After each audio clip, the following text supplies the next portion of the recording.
মাত্র 43,000 টাকায় একটি পালসার সিঙ্গেল ডিস্ক। শুনতে অবিশ্বাস্য লাগলেও এটা সত্যি। কিন্তু এত কম দামে বাইকটি কিনলে আপনি লাভবান হবেন নাকি পরে হাজার হাজার টাকা খরচ করতে হবে, আজকের ভিডিওতে সবকিছু জানাবো। আসসালামু আলাইকুম এভরিওয়ান। মাত্র 43,000 টাকায় পালসার সিঙ্গেল ডিস্ক। বিজ্ঞাপনটি দেখার পর অনেকেই অবাক হয়ে যান, কারণ এই দামে বর্তমানে একটি পালসার পাওয়া সত্যি অসম্ভব। তবে প্রশ্ন হলো, এত কম দামের পেছনে আসল কারণ কি? পালসার বাংলাদেশের অন্যতম জনপ্রিয় একটি মোটরসাইকেল। শক্তিশালী ইঞ্জিন, আরামদায়ক রাইডিং, দীর্ঘস্থায়ী পারফরমেন্সের জন্য এখনো অনেকের পছন্দের তালিকায় এই বাইকটি। যদি বাইক ভালো অবস্থায় থাকে তাহলে 43,000 টাকায় এটি হতে পারে অসাধারণ ডিল। তবে ব্যবহৃত কেনার আগে অবশ্যই কিন্তু দেখে শুনে নিতে হবে। ভুল সিদ্ধান্ত নিলে হয়তো বিপদ হতে পারে পরবর্তীতে।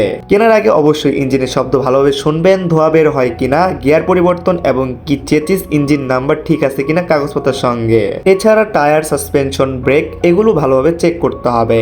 অনেক সময় কম দামে বাইক বিক্রি করার পেছনে বড় ধরনের একটি সমস্যা থাকে, অ্যাক্সিডেন্ট। অবশ্যই এই বিষয়টাও খেয়াল রাখতে হবে। সবকিছু ঠিক থাকলে মাত্র 43,000 টাকায় পালসার সিঙ্গেল ডিস্ক সত্যি হতে পারে একটি দারুণ সুযোগ। আপনার কি মনে হয় 43,000 টাকায় এই বাইকটি কেনা উচিত? আপনার মতামত অবশ্যই কমেন্টে জানাবেন। ভিডিওটি ভালো লাগলে লাইক দিন, আর অবশ্যই এই বাইকটি যারা কিনতে যাচ্ছেন এখনই ইনবক্স করুন, কারণ কম দামি বাইক বেশিক্ষণ থাকে না। সো ভিডিওটি ভালো লাগলে লাইক করে দিন, বন্ধুদের সঙ্গে শেয়ার করুন, আর এমন আরো ভিডিও পেতে চ্যানেলটি সাবস্ক্রাইব করতে ভুলবেন না। আল্লাহ হাফেজ।